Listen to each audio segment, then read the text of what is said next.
Hello students. तो आज का हमारा टॉपिक है relation between that is a linear and angular acceleration. तो लीनियर एक्सेलरेशन में एंड एंगुलर एक्सेलरेशन में क्या संबंध होता है उसके बारे में हम आज डिस्कस करने जा रहे हैं। ये इम्पोर्टेंट आर्टिकल है।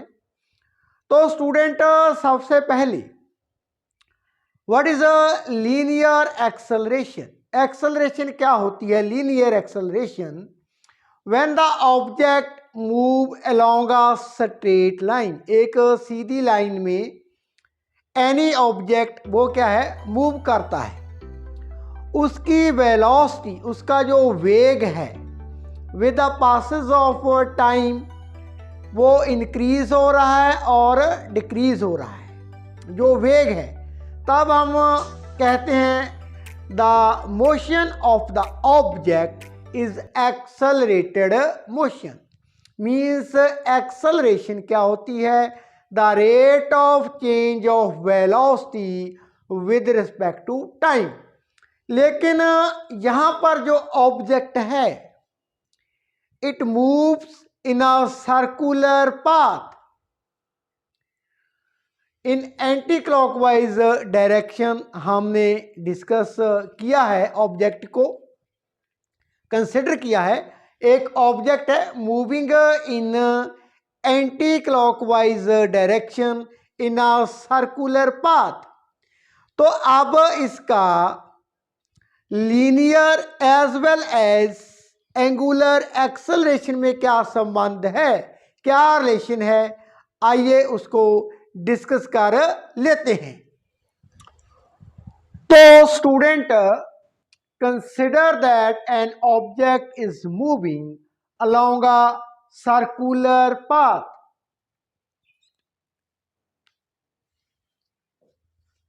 R vector be the position vector of the object at any instant. R vector हमारा जो ऑब्जेक्ट है किसी समय पर यह बिंदु ए पर है, इसका position vector that is r vector moving in a circular path. तो ये जो रेड वेक्टर है दैट इज वी वेक्टर क्या रिप्रेजेंट करता है ऑब्जेक्ट का? It's linear velocity and omega vector that is a green arrow, ये क्या रिप्रेजेंट करता है? Angular velocity. एंगुलर वेलोसिटी ये लीनियर वेलोसिटी है, ये क्या है? Angular velocity. एंड स्टूडेंट्स हमारा जो ऑब्जेक्ट है moving in anti clockwise direction, हमने ये कंसिडर किया है moving in anti clockwise direction. तो V vector that is a red arrow show its linear velocity and omega, ऊपर को ओमेगा वेक्टर इसकी डायरेक्शन क्या होगी, दिशा क्या होगी? ऊपर को होगी, दैट इज एंगुलर वेलोसिटी।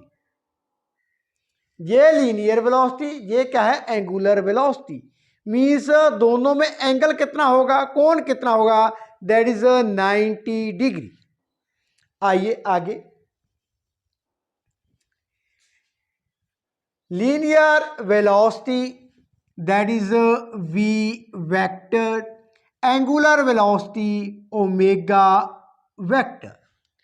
तो student in the previous videos में हमने linear velocity and angular velocity में एक रिलेशन फाइंड किया था।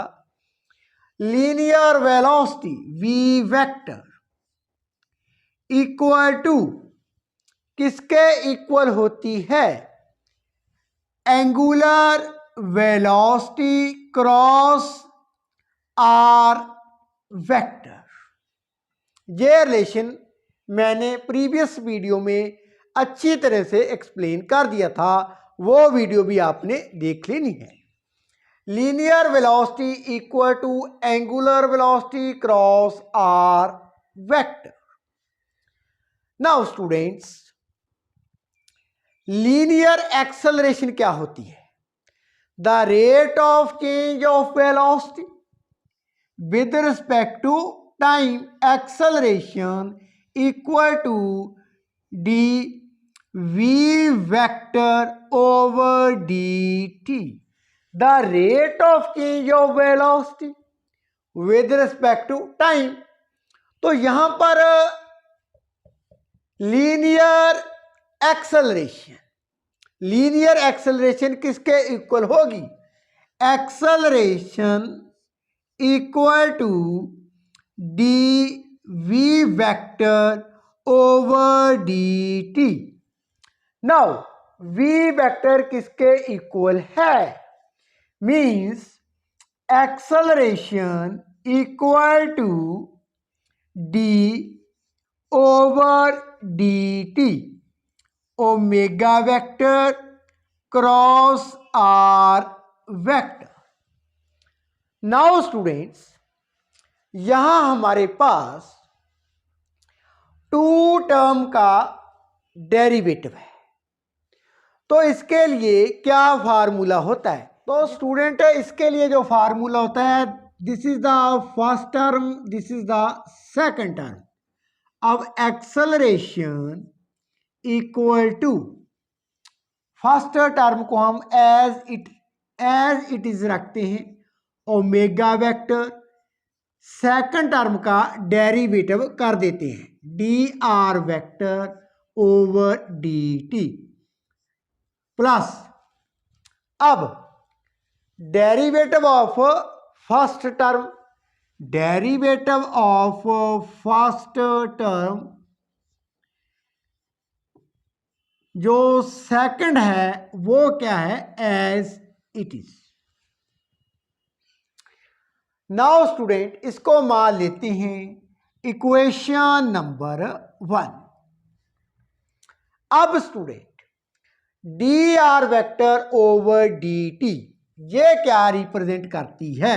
Term D R vector over D T ये है linear velocity, linear velocity, linear velocity, that is a v vector. And students, d omega vector over dt ये क्या है? Rate of change of angular velocity means angular acceleration, angular acceleration. इसको किसके साथ represent करते हैं? अल्फा, यहां पर वेक्टर आ जाएगा। तो स्टूडेंट हमारे पास जो इक्वेशन नंबर 1 है ये क्या है? Total acceleration equal to, total acceleration equal to omega vector cross that is a linear velocity v vector plus alpha vector cross r vector। इसको मान लेते हैं इक्वेशन नंबर 2। अब स्टूडेंट्स इंपॉर्टेंट स्टेप, यदि object moving in uniform motion में है, उसका motion क्या है? यूनिफॉर्म है। मीन्स जो उसका मोशन है नाइदर इंक्रीजिंग नॉर डिक्रीजिंग, एक समान, तब क्या होगा? तब जो हमारे पास इन इक्वेशन नंबर 1 में ये जो सेकंड टर्म है ये होगी इक्वल टू 0। कब? When object move with uniform motion, उसका मोशन क्या है? यूनिफॉर्म है। तब सेकंड टर्म क्या होगी? 0 होगी। यहां पर भी क्या होगी? 0। फर्स्ट टर्म ही हम कंसिडर करेंगे, सेकंड टर्म एग्जिस्ट नहीं करती। व्हाई? जब ऑब्जेक्ट यूनिफॉर्म मोशन में होगा तब D omega vector over D T means जो एंगुलर वेलोसिटी है, एंगुलर वेलोसिटी वो एक समान होगी, ना कम ना उसमें बढ़ोतरी होगी ना वो कम होगी, एक समान रहेगी, यूनिफॉर्म। तो कांस्टेंट होगी, वो कांस्टेंट होगी। कांस्टेंट का जो डेरिवेटिव होता है वो क्या होता है? 0। तो 0 किस केस में है? When the motion of the object is uniform. तब हमारे पास सेकंड टर्म क्या है? एग्जिस्ट नहीं करती। But when the motion is non uniform तब दोनों टर्म क्या है? एग्जिस्ट करती है। दैट मीन्स ये जो इक्वेशन सेकंड है ये रिप्रेजेंट करती है total acceleration of the object. अब इसके स्टूडेंट 2 कंपोनेंट हैं। Total acceleration of the object when the motion is non uniform. इसके कितने कंपोनेंट हैं? 2 कंपोनेंट। फर्स्ट है omega vector cross we vector, second है alpha vector cross are vector. तो student पहले हम फर्स्ट कंपोनेंट को and after that second component को डिस्कस करेंगे डिटेल में एंड देन नेट एक्सेलरेशन देखेंगे। तो अब मैं पहले omega vector cross we vector इसको डिस्कस करने जा रहा हूं। So students first component means omega vector cross we vector, इसकी बात करते हैं। It follows that omega vector cross we vector is a vector acting along radius AO of the circular path. कैसे? यहां पर मैं student right handed screw rule है वो अप्लाई करने जा रहा हूं ऑन द 2 वेक्टर्स। एक है हमारे पास omega vector, secondly V vector. अब students omega vector cross we vector rotated from omega vector cross B vector, rotated from omega vector cross we vector, rotated. इसको रोटेट किया गया है कहां से? Omega vector cross we vector. तो अब ये एडवांस आगे किस दिशा में जाएगा? मीन्स आगे को अलोंग AO, सेंटर की तरफ, सेंटर की तरफ। Omega cross we vector rotated from omega to v, omega cross v ऐसे रोटेट किया है तो क्या होगा? आगे को एडवांस करता है मीन्स दिशा किस तरफ है, टूवर्ड द सेंटर। तो यहाँ पर अब ये बन जाएगा omega cross we vector, centre की तरफ, सेंटर की तरफ ये हमारे पास बढ़ रहा है, डायरेक्शन है। कौन बढ़ रहा है, that is a right handed, जो हमारा स्क्रू हमने रूल यूज किया है इसकी दिशा इस तरफ है, means omega cross be acting toward centre, ये भी एक वेक्टर है। आगे, it is called radial component. क्या है, radial component of the total acceleration of the object. Radial component means net force acting toward center. It is denoted by AC, means क्या है, centripetal acceleration, centripetal acceleration, centripetal acceleration AC। तो AC equal to omega vector cross V vector.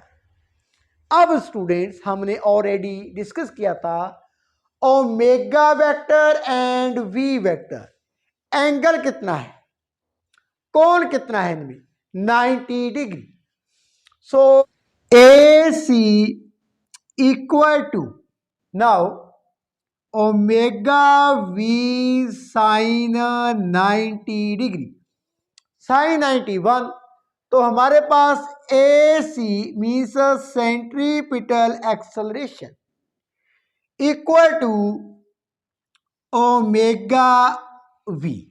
Now students we know very well, जो हमारे पास angular velocity होती है वो किसके equal होती है, लीनियर वेलोसिटी ओवर आर, और you can say velocity equal to are omega. तो ये वैल्यू मैं यहां पर सब्स्टिट्यूट करने जा रहा हूं, AC equal to omega multiply by r omega, means AC equal to are omega square. तो पहले हमने इक्वेशन 1 एंड 2 मान ली थी, नाउ इसे मान लेते हैं इक्वेशन नंबर 3, थर्ड। तो AC equal to are omega square means जो हमारे पास इक्वेशन सेकंड थी उसका जो फर्स्ट कंपोनेंट था omega vector cross we vector means equal to centripetal acceleration, वो किसके इक्वल है, r omega square, r omega square. इसे हमने इक्वेशन नंबर 3 मान लिया है। अब स्टूडेंट्स जो सेकंड कंपोनेंट था इक्वेशन नंबर सेकंड का means alpha cross r, alpha vector cross are vector, उसको हम डिस्कस कर लेते हैं। नाउ स्टूडेंट अब मैं सेकंड इक्वेशन की जो सेकंड कंपोनेंट था that is alpha vector cross are vector, उसको डिस्कस करने जा रहा हूं। तो students the orientations of vectors alpha vector and r vector have been shown at point A, बिंदु A पर जो ओरिएंटेशन है alpha vector means angular acceleration and position vector की, वो बिंदु A पर हम डिस्कस कर रहे हैं। It follows that alpha vector cross are vector is a vector along tangent to the circular path at the point A. कैसे tangent है, इसको हमने फर्दर बढ़ा दिया है, इंक्रीज कर दिया है, that is r vector. And angular acceleration alpha vector. यहां पर स्टूडेंट अगेन मैं यूज करने जा रहा हूं right handed screw rule. Means ये हमारा राइट हैंडेड स्क्रू है, rotated from alpha vector to are vector. ऐसे ऐसे रोटेट कर रहे हैं, rotated from alpha vector to are vector, alpha vector to are vector, alpha vector cross are vector. तो ये आगे को एडवांस करता है, आगे को बढ़ता है। मीन्स अब ये हमारे पास क्या है, टेंजेंट जो है ऑन द पॉइंट ए, बिंदु ए पर जो टेंजेंट ड्रॉ किया है वो क्या रिप्रेजेंट करता है, alpha vector cross are vector. Means result rotated from alpha vector to are vector, ये रहा हमारे पास tangent alpha vector cross are vector. बिंदु ए पर जो टेंजेंट होगा वो क्या रिप्रेजेंट करता है, second component alpha vector cross are vector. तो ये जो टेंजेंट है वो क्या है, it is called the transverse component. किसका किसका ट्रांसवर्स कंपोनेंट है, of the total acceleration of the object. It is denoted by A के फुटर में टी, ऊपर क्या है arrow head, means A T vector. ये transverse component of the total acceleration of the object, means alpha vector cross are vector represent क्या है, transverse component of total acceleration of the object. It is denoted by a T vector. अब इसे लिख लेते हैं, a T vector equal to alpha vector cross are vector. तो student clearly alpha vector में and r vector में कितना angle होगा, दैट इज 90 डिग्री। तो in case of magnitude a t equal to alpha r sine 90 degree, sine 91 students. A t equal to R alpha और alpha are, इसे मान लेते हैं equation number 4। Now students transverse component means A T vector and जो हमने previous case discuss किया था ए C vector, इन दोनों में जो एंगल है वो कितना है, 90 डिग्री है। तो ए टी एंड ए सी में को हम यूज करते हुए नेट एक्सेलरेशन को फाइंड कर लेते हैं। आइए अब इसका जो लास्ट स्टेप है ऑफ दिस टॉपिक उसको हम डिस्कस करने जा रहे हैं। सो स्टूडेंट्स अब हम बात करते हैं टोटल एक्सेलरेशन, मैग्नीट्यूड कितनी होगी। हमारे पास स्टूडेंट्स टू एक्सेलरेशंस हैं, ए सी that is the radial component of accelerations and transverse component AT vector। अब ये जो दोनों एक्सेलरेशंस हैं ये क्या है, परपेंडिकुलर टू ईच अदर। तो स्टूडेंट्स ए वेक्टर मीन्स अब जो रेड एरो है ये क्या रिप्रेजेंट करता है, represent magnitude of total accelerations. तो हमारे पास टोटल एक्सेलरेशन मैग्नीट्यूड वो क्या होगी, square root A C square plus A T square. अब स्टूडेंट्स ए सी कितनी है हमारे पास, that is are omega square, A T that is R alpha. तो वैल्यू सब्स्टिट्यूट कर देते हैं।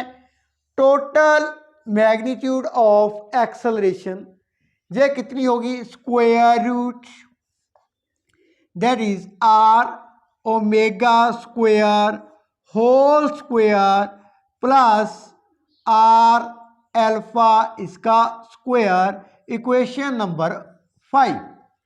यदि जो टोटल मैग्नीट्यूड है एक्सेलरेशन की means a vector making angle theta with the transverse component means with a T vector theta angle बनाती है, तब हमारे पास क्या केस बनता है, tan theta equal to A C over A T means tan theta equal to are omega square over R alpha.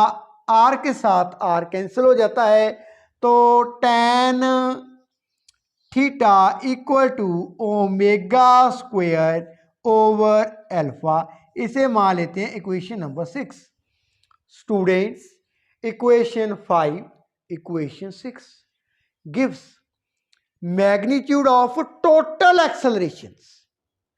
ये equations 5 and 6 magnitude मात्रा बताती है टोटल एक्सेलरेशंस की।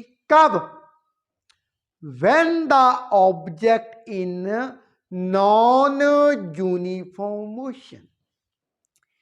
यदि ऑब्जेक्ट यूनिफॉर्म मोशन में होगा तब हमारे पास क्या है, total acceleration equal to omega cross we vector. ये कौन सा केस है, जब मोशन यूनिफॉर्म। यदि मोशन ऑब्जेक्ट का नॉन यूनिफॉर्म है तब total acceleration represented by equation 5 and equation 6। तो आगे की वीडियो में स्टूडेंट्स हम डिस्कस करने जा रहे हैं some numericals related to this chapter. यदि इस टॉपिक में आपको any problem you can ask me in the comment box. Thank you so much for watching.